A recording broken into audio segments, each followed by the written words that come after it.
گھر آتے ہی احسن نے ماں سے ملنے کے بجائے اپنے روم کی راہ لی۔ اس وقت وہ کسی سے بھی ملنے کی حالت میں نہیں تھا۔ وہ اپنے اندر کے حبس کو باہر نکالنا چاہتا تھا مگر چپ چاپ بستر پر اوندے منہ لیٹ گیا۔ دروازے پر دستک کی آواز پر بھی اس نے کوئی نوٹس نہیں لیا۔ وہ جانتا تھا کہ دروازے پر کون ہوگا۔ میں نے تمہیں آج کل رکنے کا کہا تھا، تم کس کی اجازت سے باہر گئے؟ زہرا بیگم نے اندر آتے ہی سوال کیا۔ کیا میں کوئی کھلونا ہوں جو آپ لوگوں کے اشاروں پر چلوں؟ ہر کوئی میری زندگی کی ڈور اپنے ہاتھ میں لینا چاہتا ہے۔ کوئی کہتا ہے کہیں جانا نہیں ہے، کوئی کہتا ہے رکنا نہیں ہے، کوئی کہتا ہے میری زندگی سے ہی دفع ہو جاؤ۔ میں جاؤں تو کس جہنم میں جاؤں؟ زندگی عذاب ہو گئی ہے میری۔ آپ لوگوں کو سمجھ کیوں نہیں آتی کہ میں بھی ایک زندہ انسان ہوں جو اپنی مرضی سے اپنی زندگی جینا چاہتا ہوں؟ احسن تو جیسے اس سوال پر پھٹ ہی پڑا تھا۔ وہ سب کی پیروی کرتے کرتے تھکنے لگا تھا۔ وہ اب اپنی زندگی میں سکون اور ٹھہراؤ چاہتا تھا۔ اسے توڑنے میں بڑا حصہ علینا کی بے رخی کا تھا۔ اس کے اس قدر تلخ لہجے اور سخت الفاظ پر زہرا بیگم دھنگ رہ گئی۔ انسان جب اندر کے درد سے تھکتا ہے تو اپنا سارا زہر سامنے والے پر اگل دیتا ہے۔ احسن کی زندگی گھن چکر بن گئی تھی۔ ایک طرف وہ اپنی ماں کی پسند سے فرار چاہتا تھا تو دوسری طرف علینا کی بے توجہی سے ٹوٹ گیا تھا۔ وہ اس کے پاس رہنے کے لیے باضد تھا مگر علینا بیزار۔ کسی دوست سے جھگڑا ہو گیا ہے کیا؟ ماں سے اس قدر تلخی؟ زہرا بیگم کے شکوے پر احسن شرمندہ ہوا۔ سوری موم، مجھے سمجھ نہیں آ رہی میں کیا کروں۔ ایک پریشانی ختم نہیں ہو رہی اور دوسری شروع ہو جاتی ہے۔ ایسا لگ رہا ہے ساری اذیتیں میری زندگی میں ہی آنا چاہتی ہیں۔ احسن نے اٹھتے ہوئے بیڈ سے ٹیک لگائی۔ وہ اس قدر بدتمیز تھا نہیں جس قدر اسے ان حالات نے بے حس کر دیا تھا۔ کیا ہوا ہے میرے بیٹے کو؟ کوئی ٹینشن ہے تو مجھ سے شیئر کرو۔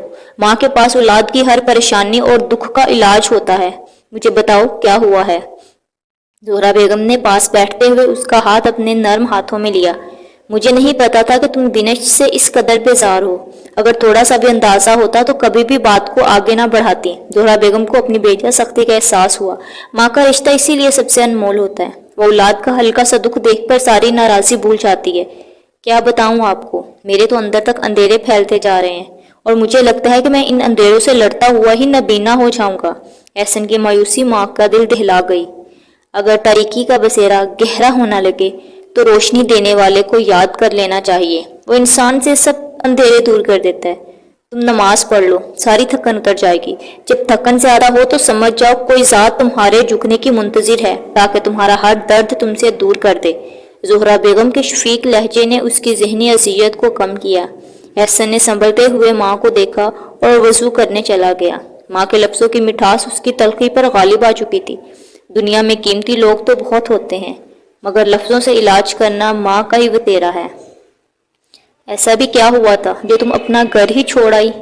آپا فرخندہ نے پوچھا تو وہ چند پل چپ رہی۔ وہ میرا گھر نہیں تھا، وہ سب کچھ بیچ چکے تھے۔ وہاں میرا کچھ بھی نہیں بچا تھا۔ ماں بابا کے بعد میں بالکل اکیلی ہو گئی تھی اور اپنے زندہ رہنے کا تصور تک چھوڑ چکی تھی۔ تائی اماں کی لعنت و ملامت پر بھی چپ رہتی کیونکہ اس وقت مجھے اندازہ ہو گیا تھا کہ جب ماں باپ مر جائیں تو بیٹیوں کو بھی مر جانا چاہیے کیونکہ معاشرہ ان کا بوجھ اٹھانے سے قاصر ہوتا ہے۔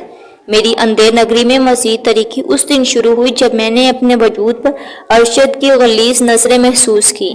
میں اس کی بے باک نظروں سے ہی اس کے ناپاک ارادے جان چکی تھی مگر خاموش رہی کیونکہ اگر میں تائی اماں سے کچھ کہتی تب بھی تشہیر میری ہی ہونی تھی کہ میں بد کردار اور بد چلن ہوں۔ بس اسی ڈر سے میں نے خاموشی اختیار کر لی۔ میری حتی الامکان یہی کوشش ہوتی کہ میں ارشد کے گھر آنے سے پہلے سارے کام نمٹا لوں تاکہ میرا اس سے سامنا نہ ہو سکے۔ علینا کا دکھ وہی تھا جو والدین کے چلے جانے کے بعد ایک بیٹی کا ہوتا ہے۔ باپ مصرے مرگ پر بھی ہو تو اس کا بیمار وجود ہی تسکین کا باعث بنتا ہے۔ اپا فرخندہ اس کی دلی کیفیت سمجھ گئی تھی۔ اس دن ارشد نے ہر حد پار کر دی اور اس کی بڑھتی ہوئی دست درازی سے بچنے کے لیے میں نے راہ فرار اختیار کی۔ علینا نے غیر مرئی نقطے پر نظر ٹکاتے ہوئے اس وقت کو سوچا۔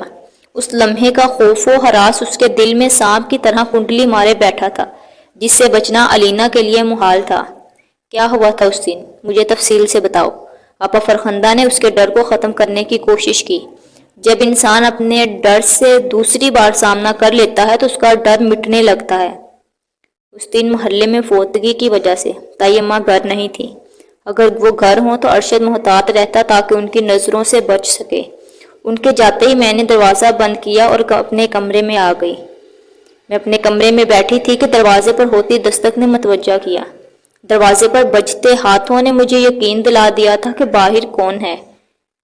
میں نے ڈرتے ہوئے دروازہ نہیں کھولا اور واپس اپنے کمرے میں آ گئی۔ علینا نے سانس بحال کرنا کے لیے رکی، لیکن وہ گھر کی دیوار پھلانگ کر اندر کود چکا تھا۔ گھر آتے ہی اس نے میرے کمرے کے دروازے کو توڑنے کی کوشش کی۔ میں بہت ڈر گئی تھی۔ اس وقت مجھے حقیقی معنوں میں اپنی یتیمی اور بے بسی کا اندازہ ہوا کہ اگر میرے ماں باپ زندہ ہوتے تو یہ دن میرے اوپر کبھی نہیں آتا۔ لیکن میں اس وقت کمزور نہیں پڑ سکتی تھی۔ میں نے خود کو مضبوط کیا اور اپنی حفاظت کے لیے رکھا ہوا بھاری پتھر اٹھایا اور ہمت کر کے دروازہ کھول دیا۔ ارشد جو غصے کی وجہ سے بدمست ہو چکا تھا، دروازہ کھلنے پر سرشار ہو گیا۔ اس سے پہلے وہ میرے قریب آتا میں نے پورے زور سے وہ پتھر اس کے سر پر دے مارا۔ پتھر لگتے ہی وہ زمین پر ڈھیر ہو گیا اور سر سے خون کا فوارہ ابل پڑا۔ نشے کی وجہ سے وہ اپنی آنکھیں نہیں کھول پایا تھا۔ خون دیکھ کر میں بہت ڈر گئی تھی۔ اگر تائی اماں یا تایا ابو دیکھ لیتے تو مجھے بھوکے کتوں کے آگے ڈال دیتے۔ میں نے اپنے ضروری کاغذات بیگ میں ڈالے اور گھر سے بھاگ آئی۔ میرے لیے سارے راستے اجنبی تھے۔ وہاں سے ٹرین میں بیٹھی اور لاہور آ گئی۔ یہاں مجھے جاننے والا کوئی نہیں تھا۔ اگر اس رات میری احسن سے ملاقات نہ ہوتی تو جانے میں کن حالات میں ہوتی۔ احسن کی صورت میں مجھے ایک مضبوط سہارا مل گیا۔ علینا اب کسی حد تک خود کو سنبھال چکی تھی۔ پہلے والا ڈر اور خوف اس کے چہرے سے غائب تھا۔ اپنے مضبوط سہارے کو کوئی ایسے ٹھکراتا ہے جیسے تم نے ہاسپٹل میں احسن سے ملنے سے انکار کیا تھا۔ اپا فرخندہ اپنے اصل مدعے پر آئیں۔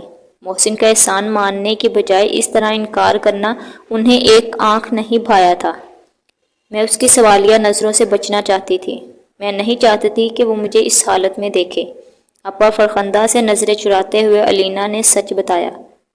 تمہیں احسن کیسا لگتا ہے؟ اپا فرخندہ کے اچانک سوال پر علینا نے بے ساختہ انہیں دیکھا۔